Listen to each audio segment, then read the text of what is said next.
Welcome to the Band of Gamers podcast, episode number 68, I think. My name is Greylock3491, and this week I'm joined by DBQ Hams. I am home for the holidays, gentlemen. Glad to be back home with you guys. Osiris Prime. Hello, everybody. And Zeus Adamus. Hey.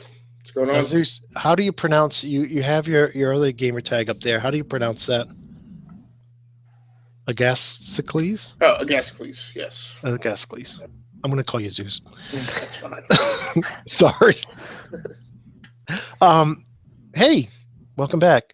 I thought Lance was MU Jedi was gonna join us, but he's not here. Hopefully he'll come in late if he can join us. We'd love to have him on the show. I've known him for a very long time, so I'd love to have him join us. In any case, hey, another show, and what have we been playing? Well, I'll tell you what I've been playing. Halo 5 with Jetty and Downriver Rat, and we've been going through the campaign on normal standard. Hear me, CT and Magnum. We're playing it through on standard, on normal difficulty, because it's funner that way. We're having more fun than you, and loving it. It's fun, and I love being able to rescue your down teammates. Something you couldn't do in Halo 1, right? You couldn't rescue your down teammates.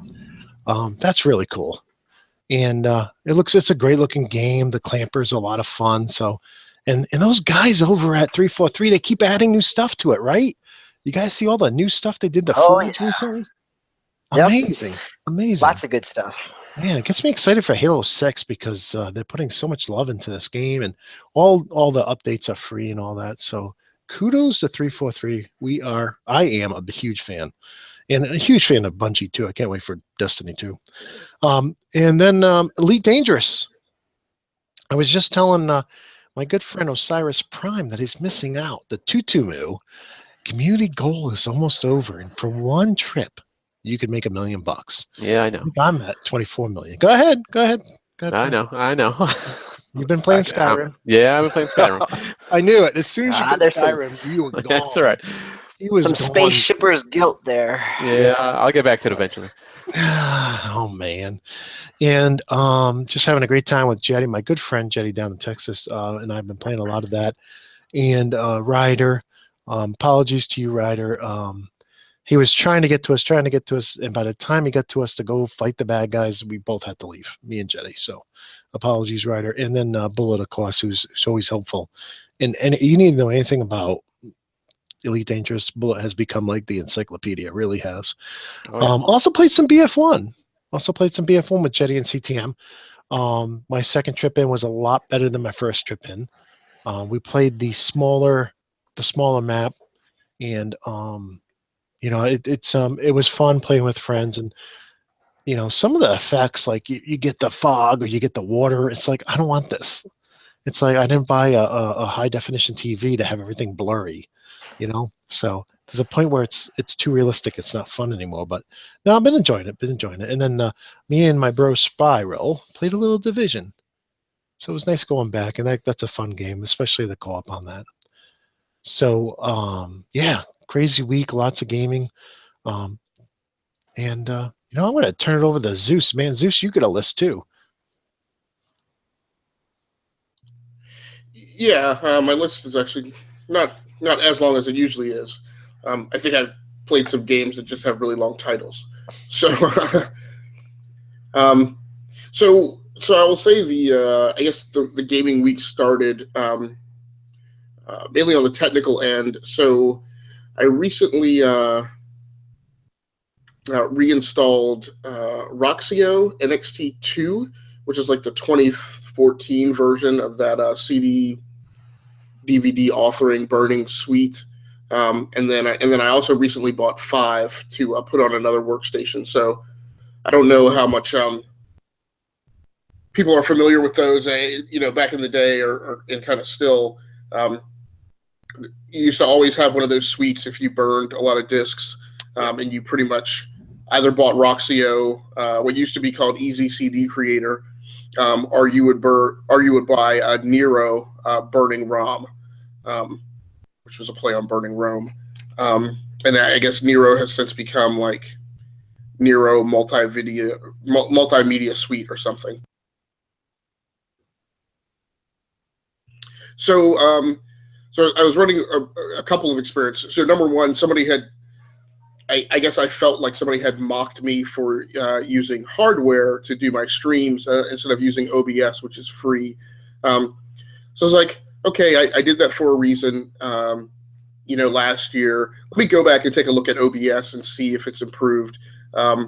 It hasn't. In terms of the things that it doesn't do that forced me to go to using hardware. Now, again, that's to support my specific use case. So at any rate, I was in the midst of kind of monkeying around with whether I could use OBS. And I was also playing with ShadowPlay, which is NVIDIA's onboard streaming solution and video capture solution for PCs that it does completely with software. And now is branded as ShadowPlay. So at any rate, in messing around with software suites, I'd gone into Roxio NXT2 to just see what video editing capabilities it has, and the whole thing that sparked this was a friend of ours was looking for a solution where he could have multiple web cameras overlaid on his game captures or a gaming stream, and so I just told him what I used for game capture using the Elgato HD60, and somebody else had mentioned, hey, you could just use OBS. So at any rate, I wanted to see what I had that could do the same thing for my own channel. So at any rate, I started off the week playing around with Roxio NXT2 and NXT5, 5 being the most recent version, using multiple web cameras instead of just my one webcam, and then using those suites to overlay the video and upload them to YouTube. So I came across a couple of unique capabilities. I mentioned that I guess a couple of weeks ago that I recently got a Contour Roam 3 so that I could shoot video of the Nintendo 3DS. Turns out that works as a good solution to use as kind of a secondary webcam. And I also broke out my I don't want to say my big camcorder, but my more sophisticated camcorder, the Panasonic HDC HS80. So at any rate, I can now shoot video with either the webcam, and then I can capture myself for a video overlay with the Roam 3 and the Panasonic, and then use the software suite to overlay them and have a couple different views on there. So Nice. So that worked out pretty good. And while experimenting with those, I was playing Grid on PC and Need for Speed Most Wanted. I should also say the other science experiment that was going on is I also broke out my Thrustmaster Ferrari Italia 458 wheel and pedals. I'm trying to get those to work. I've just hit the point where I think I'm going to give up trying to make those things, any wheel and pedals, work on Grid. I think I've done that experiment off and on for about a year, and I think my problem is that they don't work. I think they just don't work. I think I have gamified myself into coming up with like weird, wonky ways of driving the car to make me feel like it works. But the fact, I guess I've just finally settled into the fact that when I have the wheel in a turn, and go into a turn, so I put right wheel on, and I'm still holding right wheel, but the car like noses into the turn and then keeps trying to snap back to center line. I'm like, no, that's the wheel and pedals not working. That's not like something that I'm doing wrong. So I think I've given up on that. And then I didn't try them with Need for Speed Most Wanted. I wound up just breaking out my one of my new, I don't have one in return, my new Microsoft Design Shop Xbox One S controllers. So anyway, I played those, played around with putting on video overlays and title screens and that kind of stuff. And then finally, I put some time in while we were on the road at my sister-in-law's into, and this is actually my first new game purchase for the month also, Shin Megami Tensei. That should actually say Shin Megami Tensei 4 Apocalypse. So, because of course many Nintendo games are a lot like my job title, which, for the company I work for, my job title is like 8 adjectives and then engineer. So, and a lot of Nintendo 3DS games are titled similarly. So, I don't know where this falls in the chronology, but it opens up with the story being that these guys are, I want to say underground, but basically they live in kind of a domed world, and there is a land up above them. But as they recounted like the past lore, it turns out that they went up to that surface and found that there were already inhabitants there who were I can't remember, either fighting or working with angels, and so they went back down to their, I guess, kind of subterranean world. But basically, it's a tale of kind of people versus demons, and it's got a bunch of lore. I don't remember all of it because it was just very complex. It's really rich in background and lore, but the nod I'll give to it was not confusing. I expected it to be this completely nonsensical kind of typical thing that I perceive with a Japanese RPG, but it actually pretty much made sense. I didn't get into a ton of gameplay on it because it took literally probably about 30 minutes to get through the lore and videos that kind of stop motion photo slideshow that starts the game. So I think I only played for like 10 minutes after that. But it's pretty cool. So I think it's an entry point to me playing at least one Japanese RPG in this decade on the 3DS. So what made you choose that? I mean, that is a pretty dense Japanese RPG. I mean, it's not a throwback. It's pretty solid. Hardcore. It's been reviewed well, but it falls in a line of, right, because some of it is, the action is almost like first person, but it's turn-based, and it's a lot of dungeon crawling. Yes. So turn-based was a turn-on for me. Was one reason. I guess I think I'll also say that a buddy of mine and I were recently talking about this fervor over the Nintendo. What do they call it? The Nintendo Classic or Nintendo Arcade? NES Classic. NES Classic, yes. So, and he mentioned, he hears all this fervor and people going out and buying them, but he hasn't seen one thing about people playing them. So it's like everybody's going out and buying them, but once they buy it, like, you don't see any tweets or Facebook posts about like this incredibly great time that they're having playing the system. And I told him, I said, I feel like it's kind of a placebo for the Nintendo Switch. It's like people are like priming the pump to get excited about the Switch when it comes out in a few months. And it's just kind of a thing to get to hold them over until the Switch comes out. So there's a little bit of that effect for me. I'm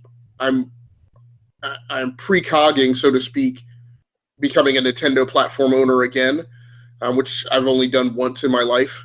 And I'm kind of like, okay, if I'm going to have a Switch here in a few months, right, I may as well go ahead and, spend some time with the 3DS, right, until it shows up. And so that's part of the reason. And then the other reason is once I was down that path of saying, hey, I want to get something new for the 3DS this month.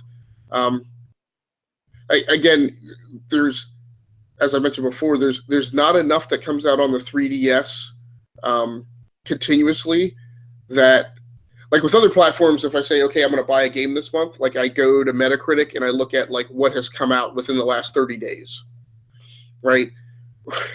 When I go to buy for the 3DS, that's a pretty meager and poor list of things that I'm just not interested in playing. So with the 3DS, I generally go and look at the list of like best games of all time on the 3DS. And when I look at that list now, I've pretty much bought anything that's on that list that I'm really interested in playing. And so why Shin Megami Tensei? It's because it's one of the very few games on the list that are left that I have any interest in picking up on that platform. And that game just came out in September, so there's hope that there'll be another one or two games for it that'll catch my interest. But it's a very thin list, so I'm just kind of at the point where I have to stretch what I would normally buy and play for a platform to get something on the 3DS. I even went, usually my bailout is also the eShop, and I was good. I was going to go in there and plumb through there, but Tensei 4 Apocalypse caught enough of my interest that I was like, I'm not going to go dumpster diving through the eShop this time. Well, I'll be curious to hear how you like it. I've only ever played a Shin Megami Tensei game a little bit. I mean, I've played some of the Persona games, but not one of the hardcore ones. So I'll be curious to see how you hang with it, or if I'll definitely let you guys know. I'm hoping now that I've gotten through that kind of brutal 30-minute slideshow opening, which I actually found interesting. Right, it was neat, kind of hearing all the lore and exploring. Whereas a lot of the Japanese RPGs, like they just drop you in with some like very cursory, 2-page like scrolling text of like what has transpired before. So I appreciated it and I enjoyed it. More of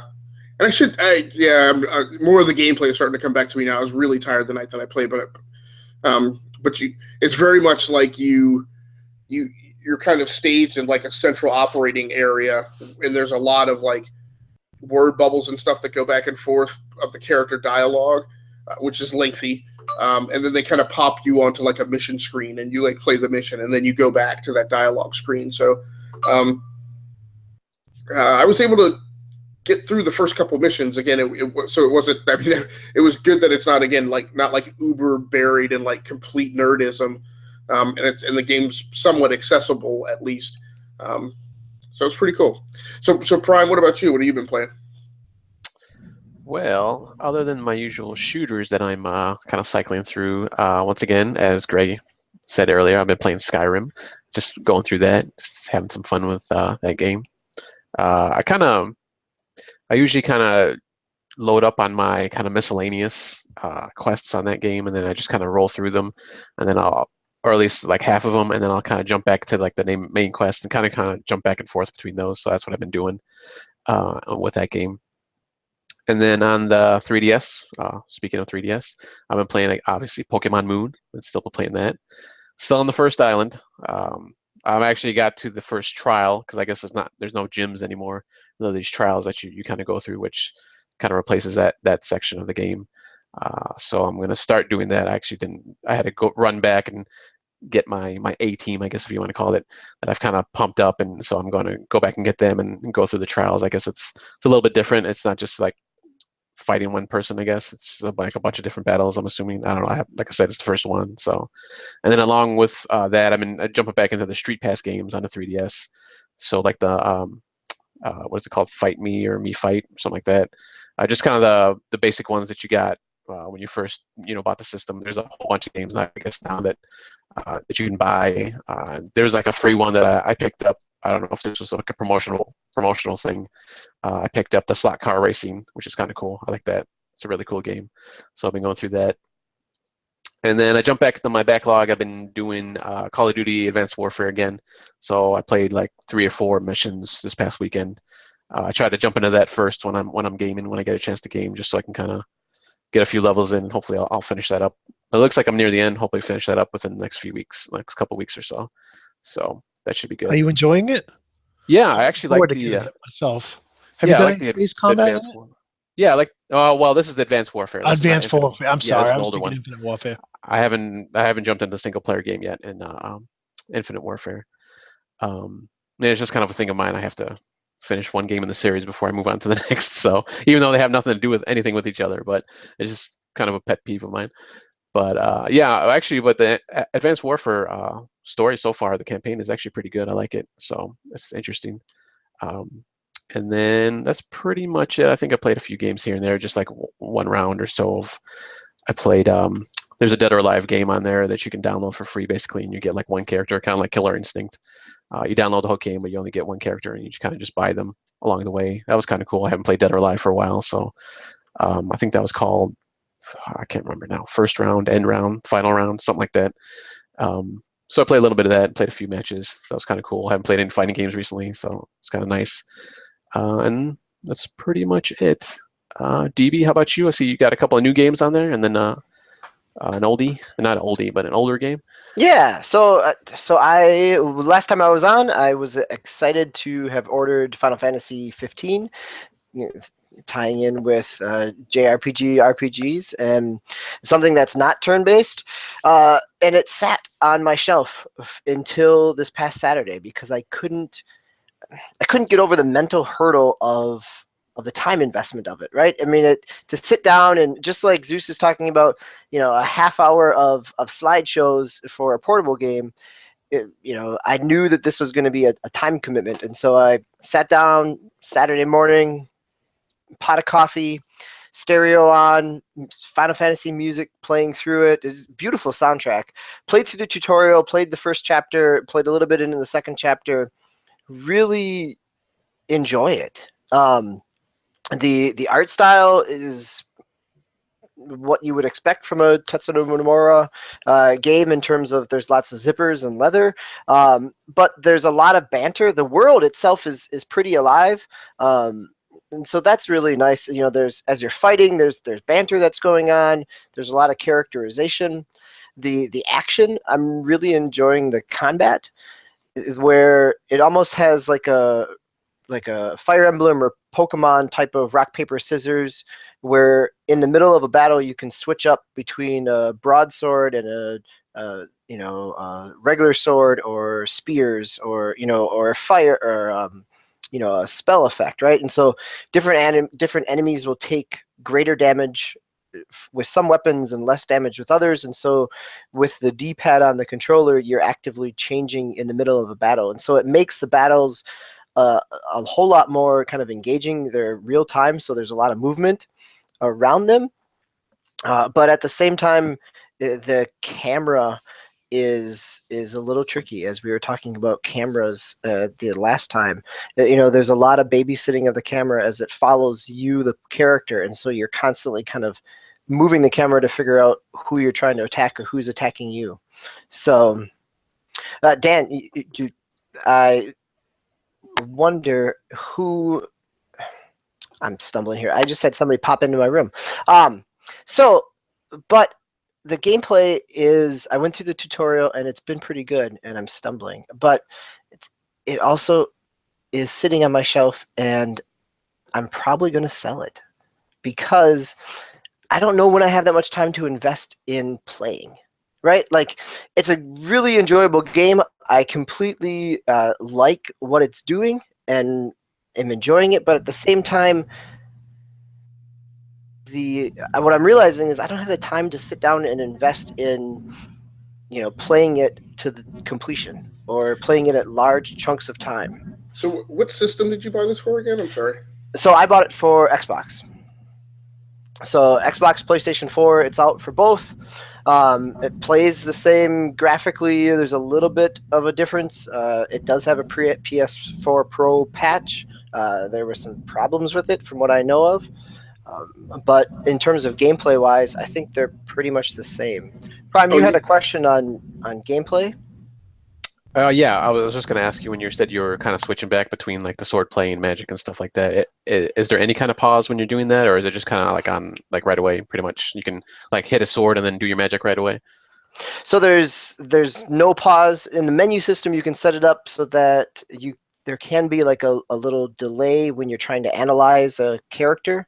But in terms of switching between weapons, you don't have to go into a menu. You kind of set some of it up beforehand. You can stop it in the middle if you want to change it. And so in the middle of that, there is an active pause. So it has the ability to slow it down if you want, or it actually can be kind of phonetic in terms of the gameplay. So Zeus, why does it make a difference on the platform, or? Well, I didn't know what platforms it was coming to, so I just wanted to kind of ask that to orient the following questions I had. But so you bought it disc? I bought it disc. Yes, and I bought it. So it was on Thanksgiving Day. It was $30 on Xbox. Right. So it was like, okay, I figured I was going to come back to it at some point when it had a price drop. And I may potentially come back to it because it really is a neat world, but it's also something where, there are those games. At least for me, there's games where I can really appreciate what it's doing as a game, Right. but realize that it's either not my cup of tea or I just don't have the time. And maybe it's the holiday season, right? That not have the time to kind of mentally invest into this 50-hour, 70-hour game. So I guess I was just, I mean, why not keep it as a rainy day game, right? Why not keep it for like, the wife and kids go away, for the weekend or something, and you're like, okay, this is the weekend. I'm just going to dump like 20 hours into Final Fantasy 15, and even if I like never play it again, like at least I'll have like that gameplay experience. Or again, maybe it's like it's this is another reason I asked why for platforms, right? So way back in the day, I used to do, because I didn't know any better. Like I built up this mass of like PC games, and then I got to this point, and I was like, I'll just go ahead and sell these, right? Because I didn't get it, right? I wasn't experienced, and I sold a bunch of those, and then in like the next round of like my PC gamer life, I wound up spending a lot of time recollecting those titles as Steam purchases. Sure. And then I just got to a point like with games on disc, I was like, unless I'm going in to trade them in because like that console generation is over, I've just resolved that, like I'm just not, like selling games is just not a thing I'm going to do. I'm like, unless I'm trading in for a new system. So I'm just wondering in this. Now, that being said, I'm certainly not the world's best example for managing a backlog, right? So, but I don't think any of us are a good example of that. Well, and that's why I question it, right? I'm kind of like, well, why not just like let it sit on the pile, and even if it's a couple of years or on the next platform and it's backwards compatible, then you go, oh, here's this game that I just like never played. So this, I think, could be a really interesting topic at some point in time, right? Is where is that, that idea of collecting versus consuming, or is it so I'll say this. So since the DS Lite came out in 2006, from 2006 to about 2014, when I purchased the Xbox One, that I was able to basically zero sum my way through the console generations by buying games, selling them, buying something on a clearance and flipping it, or finding those kind of rare games that were sold out on Amazon but in a local store somewhere, and being able to make a profit on them. And so I kind of cheaply was able to keep my habit and hobby going. So I think there's still that piece. That doesn't mean I don't have a backlog of both digital and physical games, but it means that I'm more willing to let something go, knowing that I'll probably have the chance to buy it again cheaper down the road if I can sell it and break even. In this case, I'm going to end up making about $17, which isn't huge, but at the holiday sale, it's enough to buy another game I can buy Battlefront Season Pass right now for $15 on Xbox. So, I mean, that idea of being able to, yes, it just went live this evening. But again, the idea that money, I can get something with it now, and down the road, especially for a single player game, that the price is going to decrease, and I can come back to that. If I'm not going to sell it at a loss, right? I'm not going to take it to GameStop and just to get it off my shelf. But if I can sell it and break even, or sell it and make money, then to me it's something that's worthwhile, because it continues to perpetuate the ability to buy more. So, well said. It doesn't mean I'm right, but I also can, I have done exactly the same thing of you, is, that my Steam collection, my Steam library looks like things that I've owned at one point in time or another. So again, I guess to wrap up Final Fantasy 15, I will say if you're curious about it, it really is worth looking at. The story that they're setting out, have kind of been interested in it, but again, it kind of does jump you right into the middle of it. So there's like the screenplay of the radio show that was in Japan that gives kind of a prologue for it. There's lots of different ways to kind of go out and build that universe.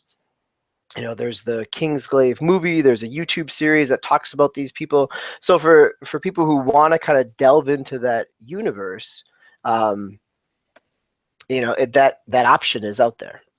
So, and I'll say that that delving into a universe, that's been one of my other things that I've been doing this past week is, so this is the librarian in me, but there is a Halo Mythos book, which is put out by 343, which basically, it's got a lot of good Halo art, but it ends up being kind of a chronology of the Halo universe.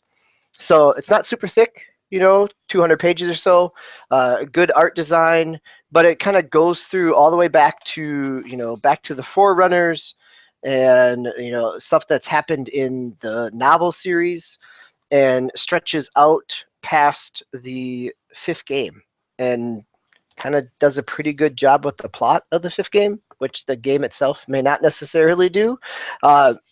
So it's, I bought it on Amazon. It's $22 on Amazon. If you have some of those holiday deals, it's probably cheaper.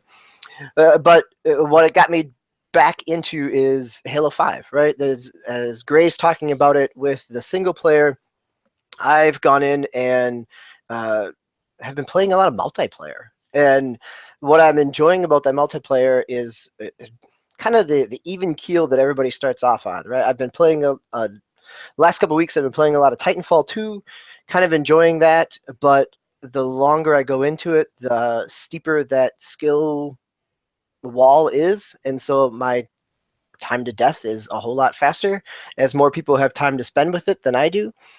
Where in Halo, everybody basically has the same weapon, right? You're always starting kind of out and even. And the thing I'm really, and I have continued to enjoy about Halo 5's multiplayer is that it's the skill-based matchmaking. So every month, every season, every couple cycles that you're coming in with a fresh, and you have to play 10 games to get your level, right? To figure out where you're at. And so what I end up finding myself kind of in the middle of the pack, not at the bottom of a rung, not at the top, but every match is competitive. And so that's been really nice. And this past update, there was, as Gray talked about, there was a number of content pieces for Forge. They also came out with a voice pack and with Spartan Buck. So Nathan Fillion is there being the announcer for multiplayer games, along with there's a Grunt and something else.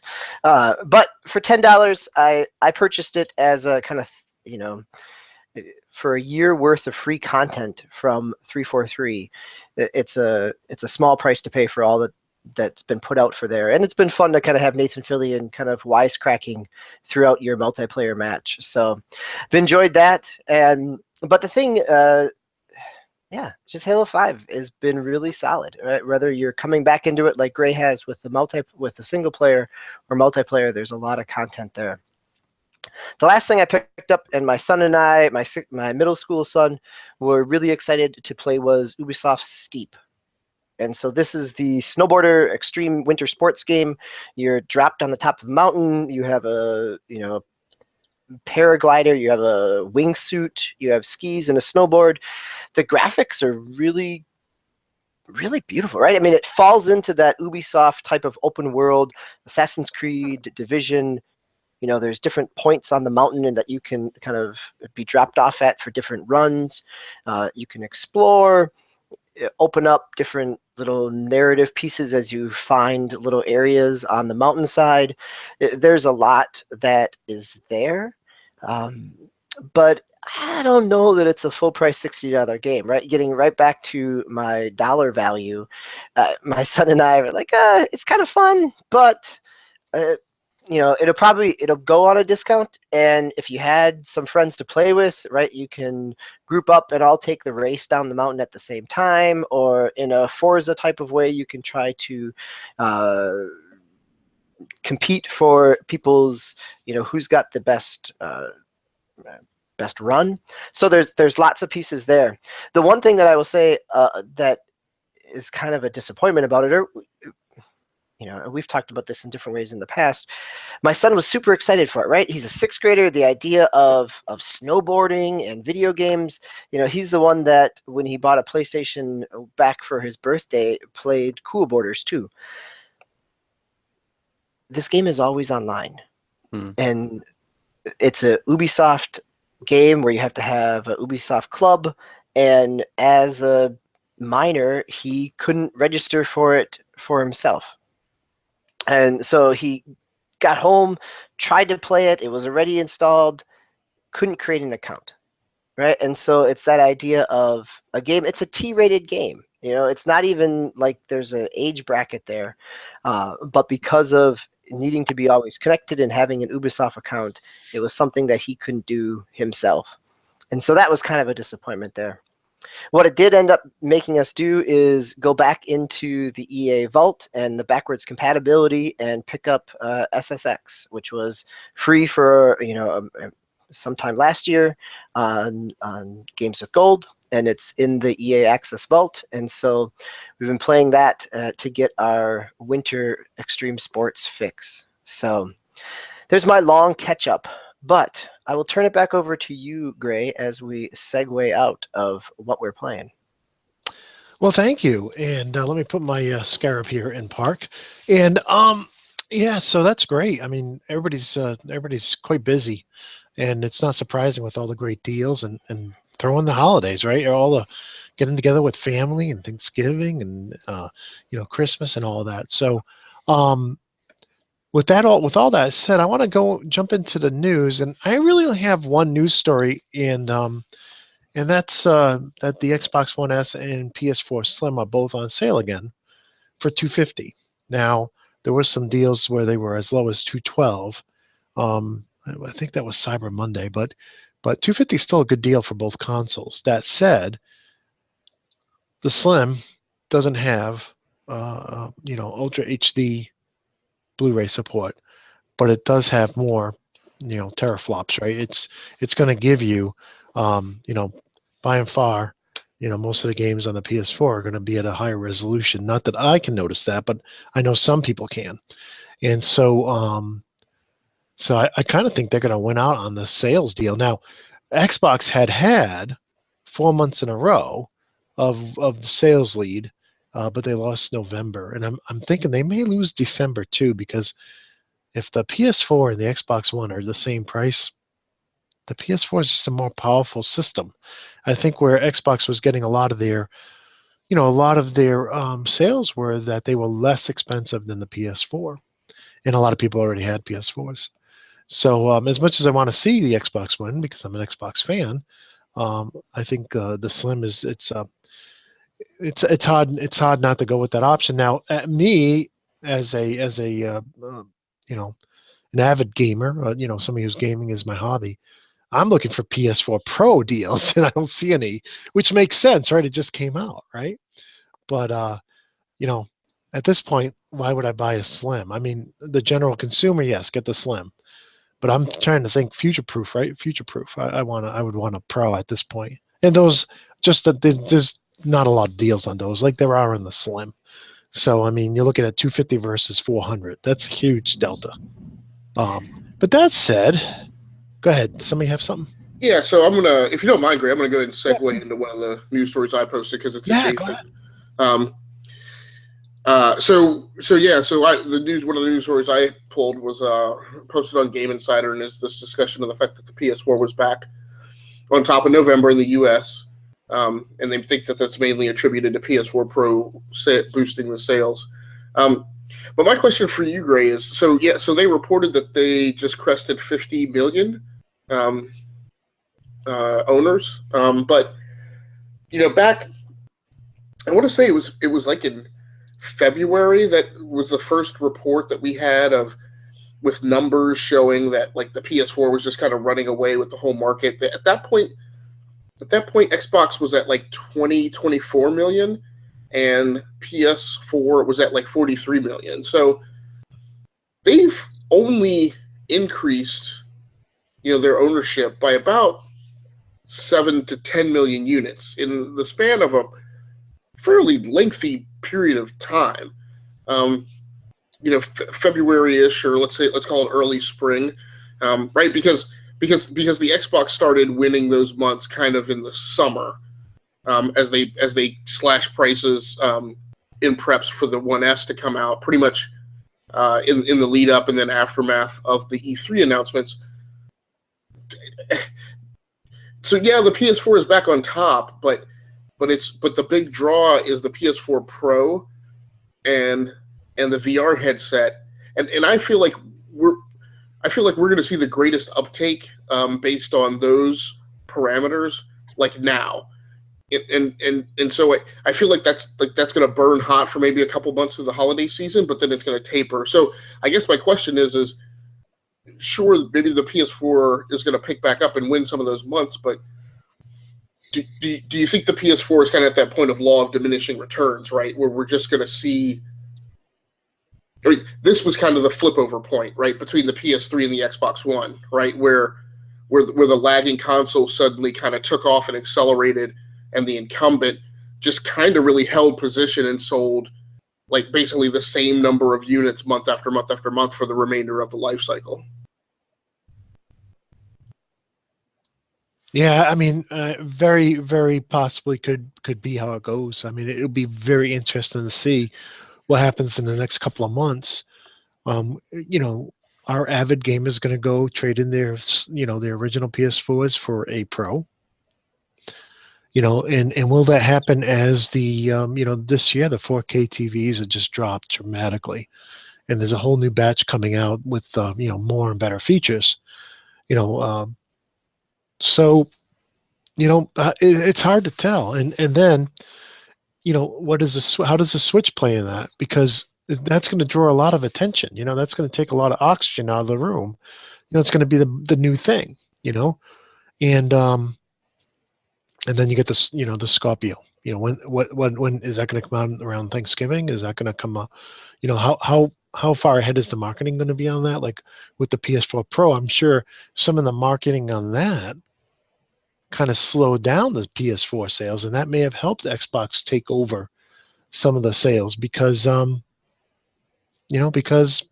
people are holding off their PS4 purchases because they knew a new model was coming out and the Slim leaked, and it's like, why would you buy a new one? So yeah, it'll be really interesting. I think it'll be really interesting to see how it plays out. I think they're both excellent consoles. They're both phenomenal, and you don't go wrong by buying one or another. The reason I'm on the Xbox is that's where my friends are. I mean, honestly, if all my friends had PS4s, I'd be on the PS4.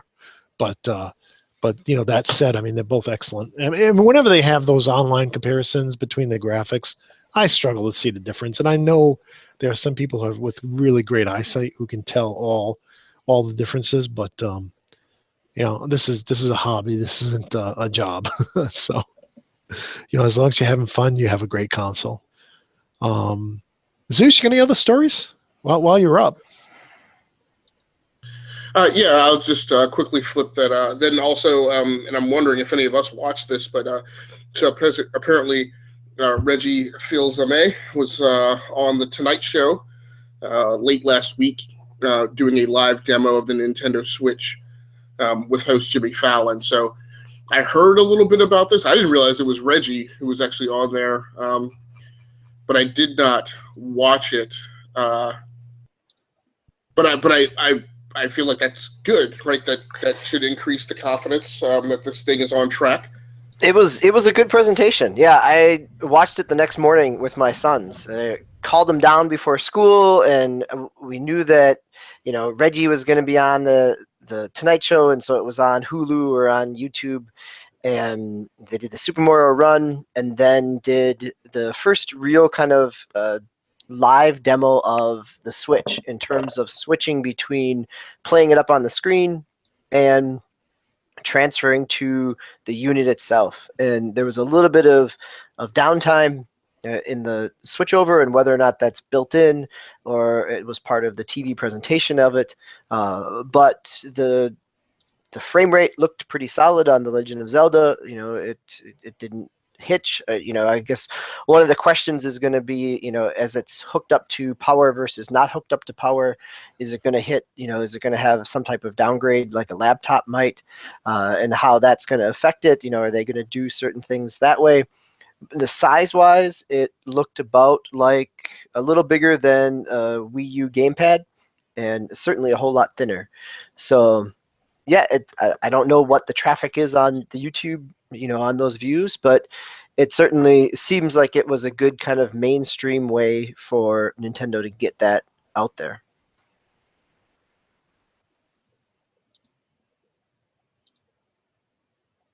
Yeah,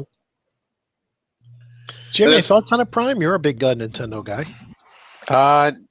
well, I didn't. I unfortunately didn't get to see the presentation. I heard, like, kind of like Zeus, I heard about it, and then I kind of went back and I just read an article on about it, and I added that. I kind of added that into my story that I had for my my news segments, which I can go into right now, actually.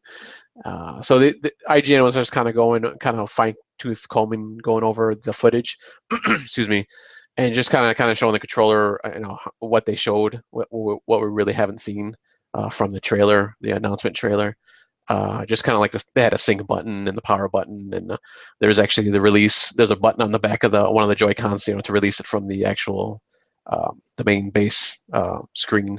So just they kind of went to fine detail like that. And there's another port on the bottom which they couldn't really tell what it was. They think it's a USB-C port maybe, but just kind of things like that. Just kind of, you know, kind of going over it as much as they could with the footage that they had from the presentation. So I just thought it was kind of interesting that, you know, anytime they show this, you know, everybody's gonna, you know, jump on it and try to get every bit of detail they can out of it. But other than that, the other story that I found actually on the Switch was actually from last week, last Wednesday, I think Tuesday or Wednesday. Was there another IGN article that there's 3 separate sources that Eurogamer, excuse me, has confirmed from that there's possibly GameCube titles that'll be running on this, probably through the Virtual Console. Obviously, since there's you can't fit a card in this thing, or a CD, I should say. And GameCube had those little CDs. So what they think it's going to be on here is Mario Sunshine, Luigi's Mansion, and then Super Smash Brothers Melee, and then possibly Animal Crossing 2, which I think came out on there, I believe. So they're testing those games, seeing if they run. I guess if they're running on there, and like I said, it's coming from 3 different sources, so more than likely it may be true, possibly. I think a lot of the rumors that they kind of reported on earlier was from Eurogamer, kind of came true. So it was good, you know, good credence that, you know, this might actually be true. And then a couple other things that they mentioned in the article, that there might be an upgrade program, kind of like on the Wii U, from the Wii to the Wii U, where if you kind of own a previous game, if they like resell it, or if they repackage it for the Switch, that, you know, you might be able to get it for a discounted price. And I don't think I ever took advantage of any of that. I don't think I ever had any games that I was able to play on the Wii U. Not that I remember. But it worked out. I mean, I say that the fact where you can move from PlayStation 3 to Vita to PlayStation 4 and not have to rebuy the game because you own it all across your platforms, or 360 and Xbox One. On the Nintendo, you purchased it once and then you still had to pay them a fee of $1.50 or $1 to have it on the other console, right? Yeah, something small. Yeah. Yeah, I mean, so it's there. It's so small that it's not really significant. But when your competitors factor in that it works across, you know, that your account is unified, so hopefully that's something that's coming with the next iteration. Yeah, hopefully. Yeah, that'd be nice, but who knows? And then the final thing they had reported on there was the Wii U GameCube controller adapter, which I believe was used for Melee, or no, not Melee. I think for Smash Brothers, so you can use the old GameCube controller. That they're testing that also to use it on the Switch. So we'll see if that comes true. I never bought that, so no big deal for me. But it's a nice option for more controller options on the new system. So and yeah, that's all they had. I don't know if anybody was interested in any of those GameCube games. Anybody played any of those games? But I think I played all of them actually. I know I played Sunshine. I really like Sunshine. I know it's kind of a lot of people don't play that game or like it, I should say. Kind of poo-pooed it, if you will. But I really enjoyed that game, so I definitely want to play it again. I think I actually did complete that one. So Luigi's Mansion, I never played that, and then Super Smash Brothers Melee I did play. So I don't know if I'd go back and play that now that I've played the 3DS and the Wii U version, but it's a nice option to have on there. So for Melee gets played a lot at EVO and at other fighting game tournaments. There's still a pretty active fighting game scene around Smash Brothers Melee. And so one of the news stories I was reading about this, or one of the speculations about it, is that if it's on the Switch, it opens up that platform where before they've still been either hacking it in some ways or running off old GameCubes or Wiis to play those old GameCube consoles. And so it may be a nice kind of segue in for that kind of hardcore fighting crowd, for people who have dedicated Melee fans. So it should be interesting to see. I would assume that economically it makes sense. They haven't re-released them or remastered them, so this is a more way for them to charge you for it. So yeah, there's never any other GameCube games though on the Virtual Console, was there? No, that as a platform that never came over. Okay, that's what I thought. So yeah, Yep. That'd be nice. I know people are always clamoring about that, so we'll see. So any other thoughts on that? If not, just the other couple of quick stories I had, still keeping with Nintendo news. Actually, Pokemon Go. There's some new updates that have come out, and actually the first one is actually an announcement on a partnership with Sprint, where they're going to basically all their Sprint, Boost Mobile, and Radio Shack, which I didn't know. I didn't realize Sprint had owned that.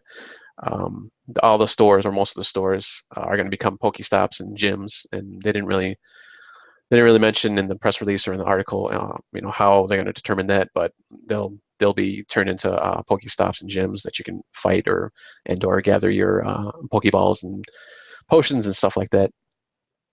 And then along with this also, and this wasn't in the article, it's just something else I had read in another website, but and this has already happened. All the Starbucks have actually become Pokestops too. Also, I'm not sure if they become in gyms along with the Pokestops, but definitely the Pokestops. So pretty much any Starbucks a Pokestop now. So that's a lot, a lot of Starbucks, and a lot of Pokestops then. But and then just today, I believe it was today, maybe Friday, they have released an update where they are adding more Pokemon. There's only 2 for now, Pichu and Togepi, and you can only get those when you hatch an egg. So you can only do that by walking either 2 kilometers, 5 kilometers, 10 kilometers. Those are the eggs right now. And then there's supposed to be more Pokemon, which actually I just got an article from my brother just tonight, where they had mentioned like 4 or 5 other Pokemon that you'd be able to capture in various ways, either just by normal means or by eggs. So there's a lot of stuff going on with that. And then there's a holiday update that also hit, or is going to hit, and you'll be able to capture a Pikachu with a Santa hat. So there you go. If you want a Pikachu with the Santa hat, you can get that.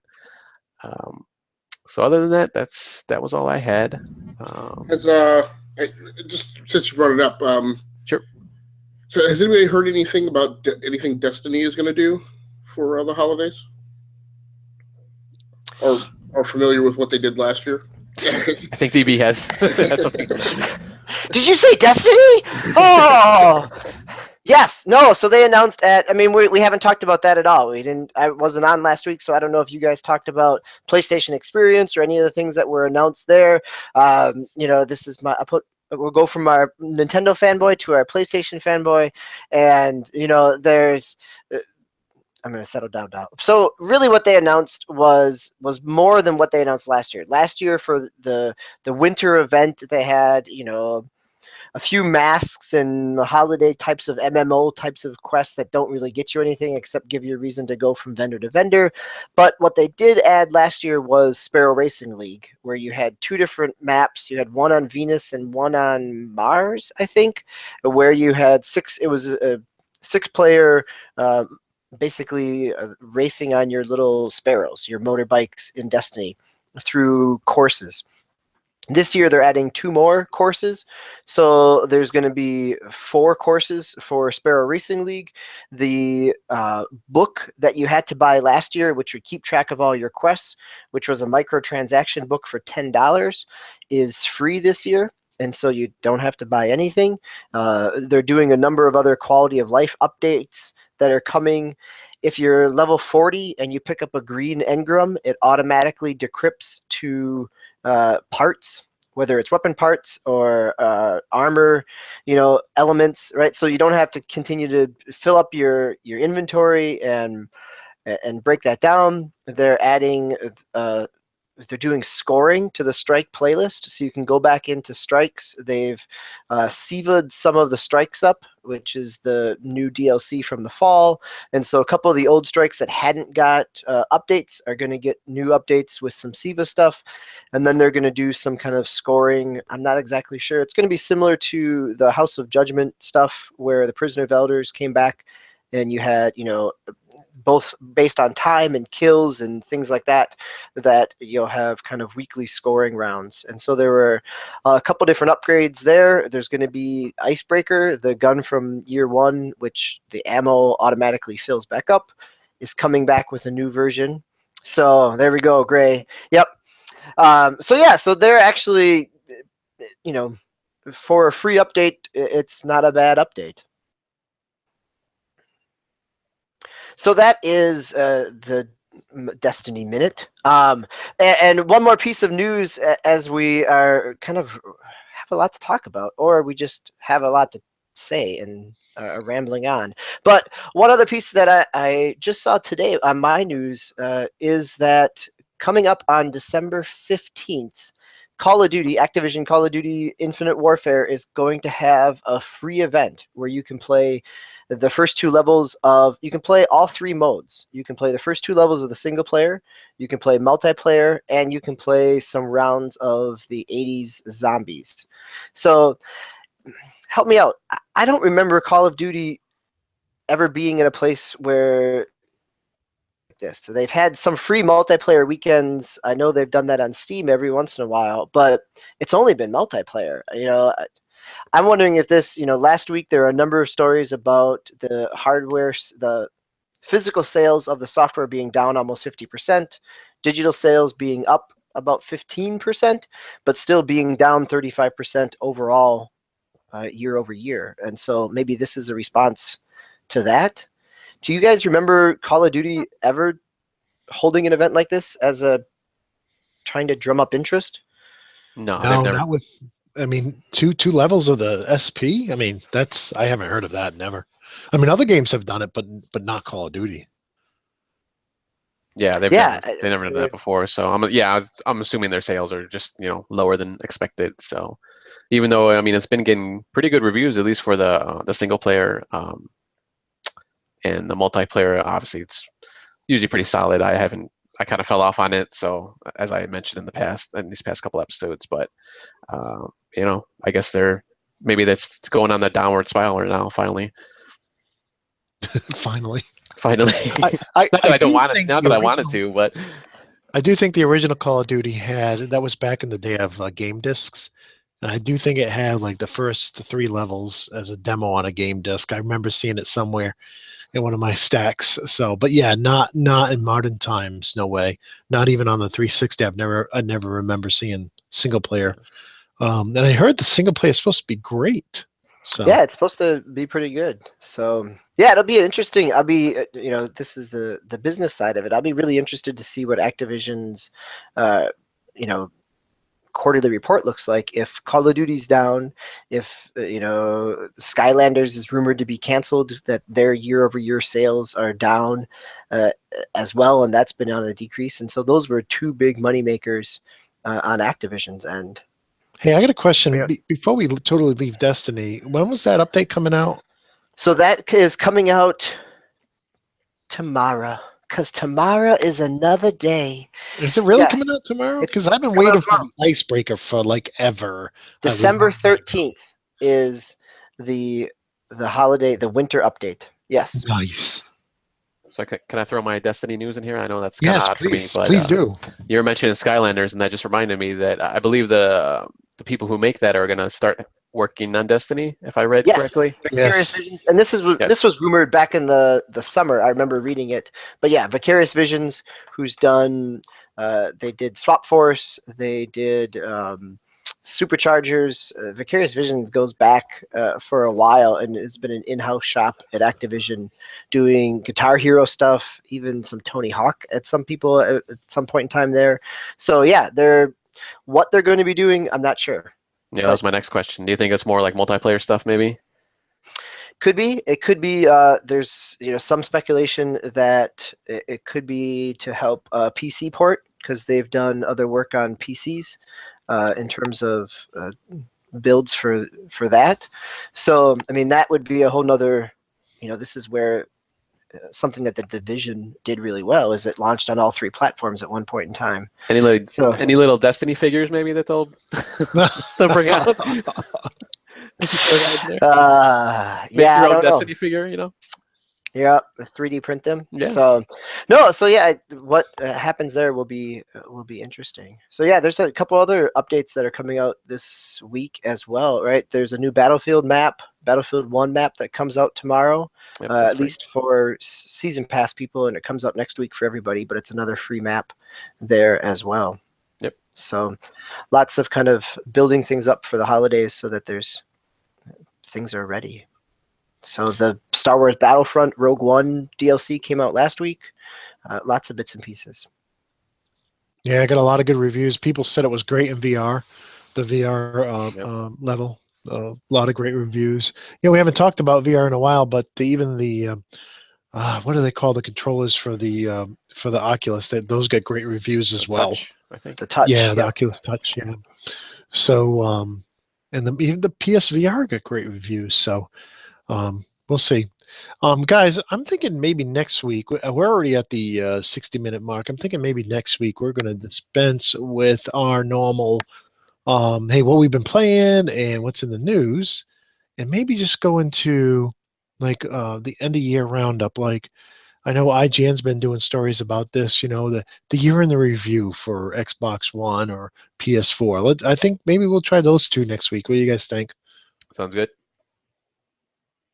I got 1 vote. Yeah, that works for me.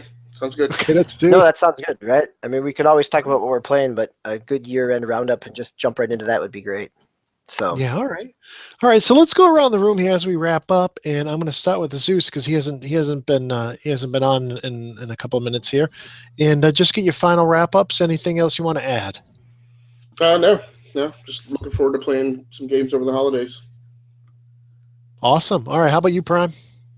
Yep, no, same thing. I'm just want to play all my games, the tons of games I have. That's about it. All right. How about you, DB?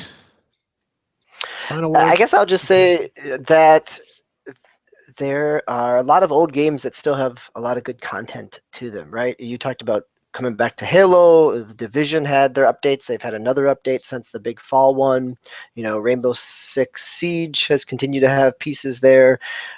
Battlefront came out with the new Rogue One, right? So we're talking about 2015 games or early 2016 games that are continuing to have legs, and so it'll be interesting to see where that falls as people are thinking about holiday game time. Yeah, it's so true. I mean, there's just so many great games. There's just not enough time to play them all, really, to give them justice. You almost have to pick and choose. I mean, you definitely have to pick and choose. There's just too much coming out, and the press does a great job, like IGN and Game Spot and all these guys covering all of them. It makes you want to play them all. But nobody has that kind of time unless you're doing it full time, and even those guys complain about not being able to play them all. So. But I want to thank all of you guys for coming and doing the podcast with me this week again. And I want to thank you for watching and listening if you're on iTunes. And we're just going to wrap it up. Until next time, peace.